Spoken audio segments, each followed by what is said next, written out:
Bonjour à tous, je m'appelle André Guissot, je suis un ami à Chris Takam et à Annie ou Nadège Takam, comme vous voudriez l'appeler.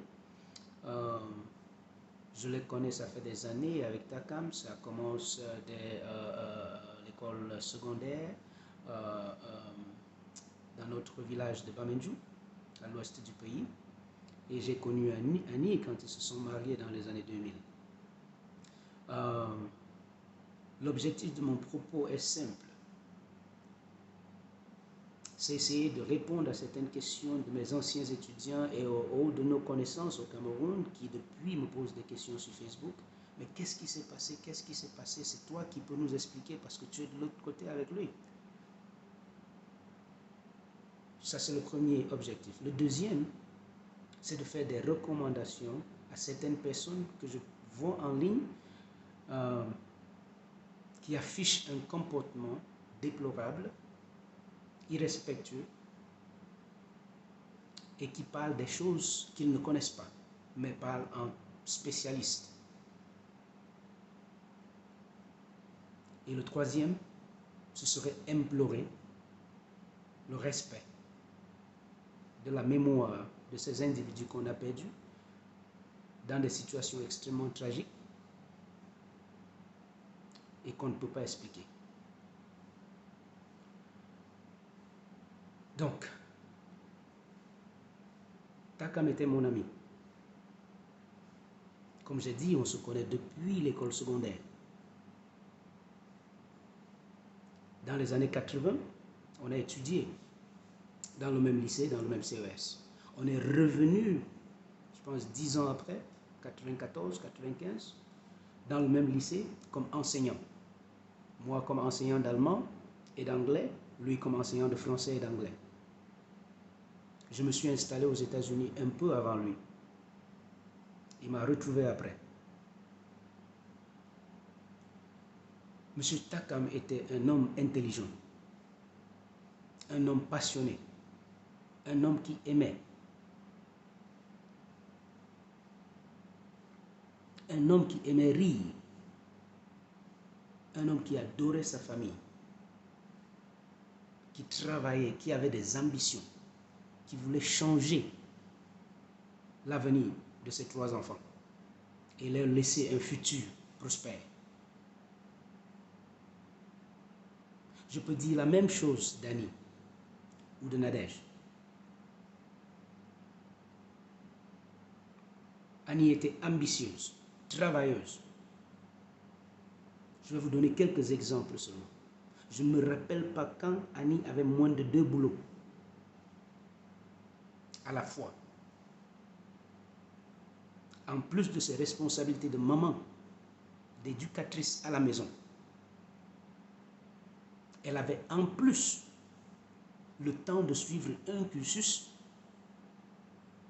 éducatif qui lui a fait devenir ce qu'on appelle aux États-Unis un registered nurse.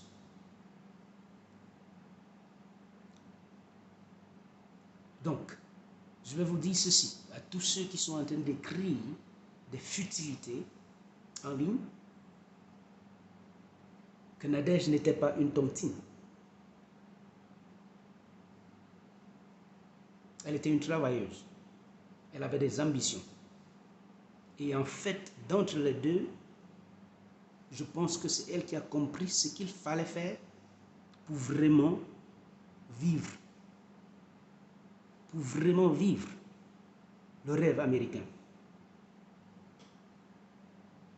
J'ai lu quelque part qu'elle était une tontine et puis que toutes ses études avaient été payées par mon ami Takam et qu'il avait acheté une maison et que c'est une autre personne qui en bénéficiait. La maison appartenait aux deux. Les deux contribuaient de la même façon pour le paiement de l'hypothèque.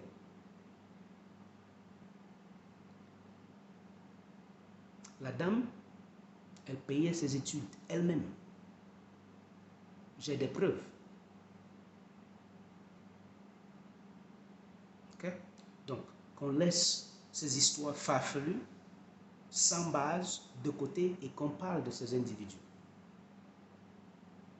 je voudrais vous implorer,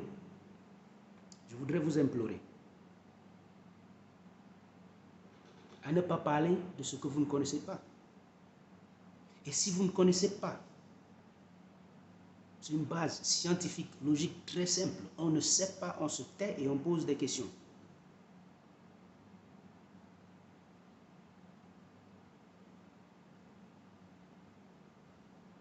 On se tait et on pose des questions.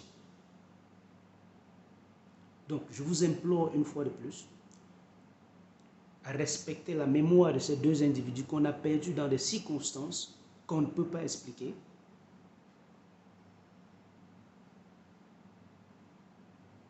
Parce qu'on n'a pas l'espace pour le faire maintenant. Je voudrais qu'on prenne cette opportunité pour discuter en tant que communauté africaine, en tant que jeunes Africains vivant aux États-Unis, des difficultés d'intégration et d'adaptation que nous rencontrons aux États-Unis, qui nous traumatisent, qui nous frustrent, qui créent des problèmes mentaux, psychologiques, mais qu'on ne discute jamais. Parce qu'on est des fiers Africains. Il faudrait que ça cesse. Le problème de mon ami Takam, c'est qu'il n'a pas pu s'adapter au rôle et aux responsabilités que la société américaine assigne à un mari aux États-Unis. Et c'était une bataille quotidienne. Il en a souffert. Je l'ai aidé, j'ai essayé. Beaucoup de gens dans la ville de Cincinnati et ses amis un peu partout dans le monde diraient probablement la même chose. Nous avons essayé. Mais malheureusement, le divorce est arrivé. En 2018. Il ne s'est jamais remis. Pendant toute la période des troubles, j'étais à Washington, D.C. Je l'ai invité à venir rester avec moi. Takam a refusé. On m'a affecté en République dominicaine où j'ai fait 2 ans. À Saint-Domingue, j'ai invité Takam de venir passer une année chez moi. Prendre un peu de l'air, se détendre, réanalyser les choses. Takam n'a pas pu. J'ai parlé avec lui 4 jours avant cet événement. Il m'a dit qu'il ne se portait pas bien, qu'il n'allait pas bien. Mais je ne pouvais pas imaginer qu'il en arrivait. Il devait arriver là.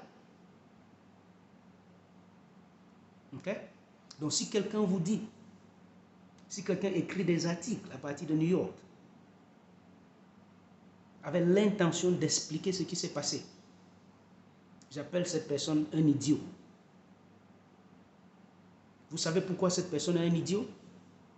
Parce que si vous avez des réponses au problème de suicide ou bien meurtre-suicide aux États-Unis, vous pouvez vendre vos idées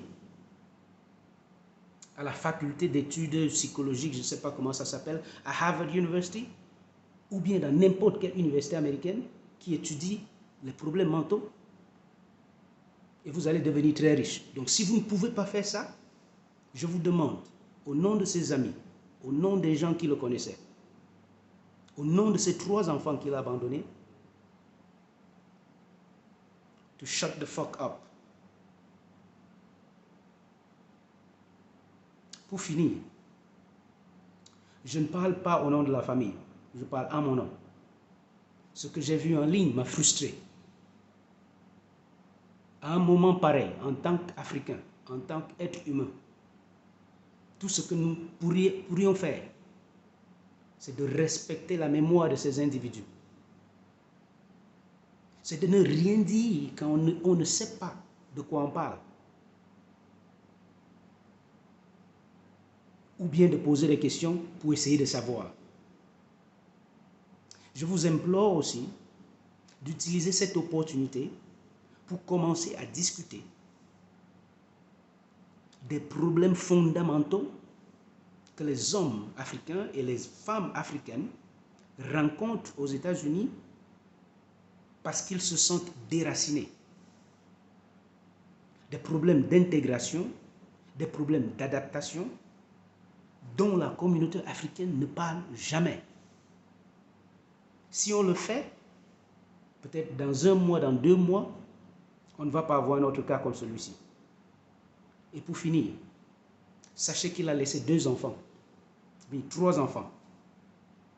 Ils ont laissé 3 enfants. Nous ne parlons pas de ces 3 maintenant. Tous ceux qui racontent ce qu'ils veulent raconter en ligne n'ont aucun mot, aucune solution pour ces 3 pauvres Camerounais américains qu'on a laissés. Donc, s'il vous plaît, respectons leur mémoire. Ne prétendons pas connaître ce qu'on ne connaît pas. Et taisons-nous quand on ne sait pas ce qui se passe. Merci.